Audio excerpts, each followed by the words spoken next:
Hello mga kabebe, magandang araw po sa inyo. By the way, ako nga po pala si Neil. At ako po ay dating magfa-farmers dito po sa Japan. Galing po ako ng Kumamoto. At may 4 na taon din po akong nagtrabaho doon. Nais ko lamang po sanang ma-share sa inyo itong isang mga magandang nangyari din po sa buhay ko nung ako po ay umuwi ng Pilipinas. Pero bago nga po ako umuwi ng Pilipinas, ay naging handa ako, naging prepared po ako sa pag-uwi ko ng Pilipinas. Kaya kayo mga kabebe, kung may balak din po kayo magbakasyon, kung for example, ang tagal nyo na rin dito sa Japan, matagal na rin kayo hindi nakakauwi, make sure talagang dapat paghahandaan nyo yung pag-uwi nyo ng Pilipinas. At nakahanda yung mga plano nyo sa gagawin nyo sa Pilipinas. Hindi lang kayo dapat basta magbabakasyon, kundi dapat may reason yung pag-uwi nyo. Syempre, nandun na na-miss natin yung pamilya natin, mga magulang natin. Maglilimang taon nga po akong hindi nakauwi ng Pilipinas, mga kabebe. At ito nga po ay first time kong makapagbakasyon. Pero mga kabebe, ang pagbabakasyon ko na to ay planado talaga. Dahil hindi lang po basta bakasyon. Once kasing sinabi natin bakasyon, nandun yung bakasyon grande, todo gastos, 'di ba? Todo labas ng pera. Hanggang sa magugulat ka na lang, saan napunta yung pera ko? Ganon, 'di ba? Pero hindi mga kabebe. So ito nga po yung unang-unang inasikaso ko, ang aking mga government IDs at ang aking mga government insurance. Like nga po itong Pag-ibig. Alam niyo ba, ang Pag-ibig ay napakaganda ngayon. Kasi meron silang tinatawag na savings account. So, pwede kang mag-savings sa kanila kung meron ka naman pong perang na itatabi at kung medyo malakihan naman yung pera mo at wala ka pa naman paglalaanan na gagawin, pwede ka sa kanilang time deposit. So, pwede rin ganun mga kabebe. Pero kung maliit lang naman yun na itatabi mo, edi pwede kang mag-saving sa kanila. And every month, tumutubo yan. So, yan ang isa sa maganda sa Pag-ibig mga kabebe. Kaya kung magbabakasyon din kayo, make sure ayusin nyo yung mga government IDs at government insurance nyo. Lalo na kung hindi naman kayo sigurado sa abroad, diba? Hindi natin alam yung magiging future pa natin sa abroad.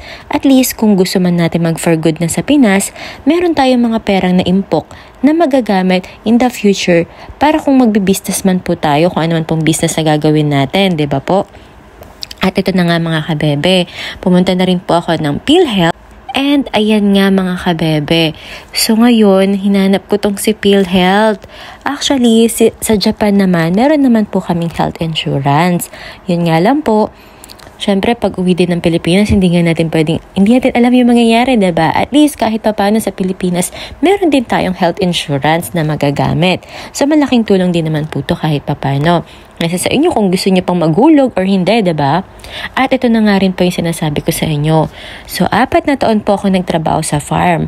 Actually, yung first and second year ko dito sa Japan, naubos po yun. Naubos yung ipon ko na yun.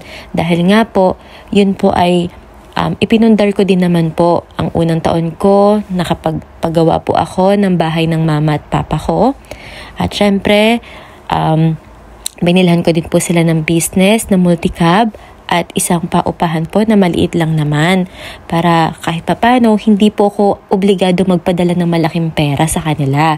So yun po yung isa sa maganda na nangyari din po na yung 3rd and 4th na pinagtrabahuan ko sa Japan, yun po ay para sa akin naman na po, para sa magiging plano ko sa pag-uwi. So yun nga po mga kabebe. So nakalagay po dyan ay family needs, unang-una, business, house, travel, and beauty gadgets. Pero actually mga kabebe, nauna talaga yung business bago yung family needs. Yung family needs naman po, nung nandito ko sa abroad, unti-unti lang po nagbibigay talaga ako ng allowance ng mama at papa ko. Hindi talaga nawawala yan. Pero so, ito nga mga kabebe, share ko na. Diba po? Kailangan mga kabebe, nandito kayo sa abroad, mag-impok kayo ng pera, mag-ipon kayo, para din naman sa sarili nyo at para din naman sa pamilya nyo mga kabebe. Pero make sure na siguraduhin nyo yung magiging future nyo, na dapat wala kayong sasayangin dito sa abroad. Diba po? At ito na nga po yung isa sa family needs ng nanay at tatay ko. So kinuha ko po ng insurance ang aking mama. At ito naman po ang papa ko and Syempre kasi ang mahal-mahal na ng gasolina sa Pilipinas, as in sobrang mahal. So yun nga, 'di ba, meron nga kaming sasakyan, multicab. Diyos ko, ang mahal ng gasolina, tapos lagi fan traffic. Mapapaisip ka na lang, sana nag-commute ka na lang. Ganon mga kabebe. So kaya nga naman din po naisipan kong bilhan ang aking papa nitong e-bike. Kasi para naman pagpupunta lang naman siya sa kanto-kanto, bibili, mag-grocery, or kung saan-saan man, ayan, mag-e-bike na lang sila. So, de kuryente naman to. Sa kuryente naman tayo pipigain. So, ganun. Kasi yung pamangkin ko nag-aaral. So, kaya, ayan po siya mga kabebe. Kaya naman, syempre dahil nag-aaral yung pamangkin natin, para maihatid siya ng papa ko, yan talaga yung purpose niyan. Kasi yung papa ko, nako, ayan o, abalang-abala na siya. Tuwang-tuwa sa bago niyang laruan. At ito nga pong aking naging business. Ako po ay naging alhera. Ako po ay nagtitinda ng mga gold, Japan gold. So isa po to sa nakatulong sa akin mga kabebe. Kung bakit po ako ay merong nagamit pang gastos sa Pilipinas mga kabebe, kasi matagal din po akong nahinto sa trabaho. At ito na nga yung isa po, investment mga kabebe. So ngayon po ay pabalik tayo ng Japan. Syempre matatapos yung bakasyon natin. So kailangan may mapupuntahan naman yung pagtatrabahuan pa natin. Kaya dapat kumuha ng investment.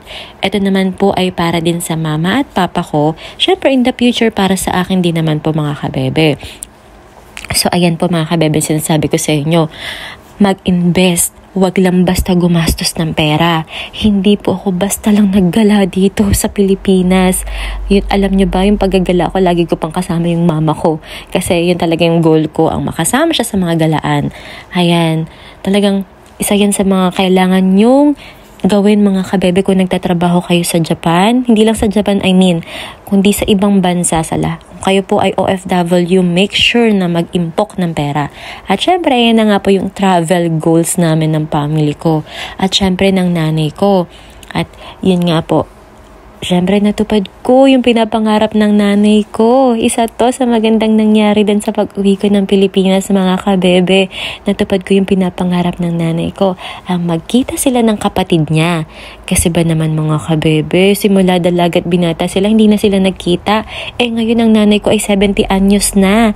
So ang uncle ko naman ay 63. So ayun nga po. Alam nyo ba, minsan na nga lang akong gastusan yung sarili ko. Ayan, na-murder pa ako mga kabebe. Minsan ko na lang talagang ginastusan yung sarili ko. Na-murder pa nga. Tama ba, murder? Ayan no, kaya hindi ako nagpapalinis talaga ng kuko. Kasi laging nagkakaganyan. Kaya all by myself lang talaga ako pag naglilinis ng kuko. Kahit sa paggugupit ng buhok ko, ako lang din talaga.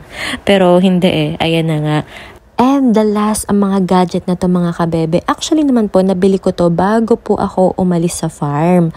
So nabili ko na siya nung bago talaga ako umalis. Planado na rin po ito. Kasi nga, ang hilig ko mag-vlog-vlog mga kabebe. Dahil, 'di ba? So napupuno na yung maliit na cellphone ko. Kaya wag na kayong magalit kung bakit ako napabili ng gadget. Sige kayo, hindi na ako magba-vlog. Nakot pa no.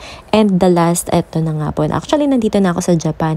And nakakamiss pala talaga ang mga pagkain ng Japan, no? Kaya ito agad ang tinira ko nung pagbalik ko dito sa Japan. And mga kabebe, sana po talaga kapulutan nyo ng aral itong video ko na to. Maging inspirasyon din po sa inyo mga kabebe na wag tayo magsayang ng oras at panahon natin sa abroad. Mag-impok ng pera para sa sarili natin at para sa pamilya. And syempre, hindi naman po dito nagtatapos ang aking mga pangarap. Marami pa po. So yun lamang po and maraming salamat po ulit.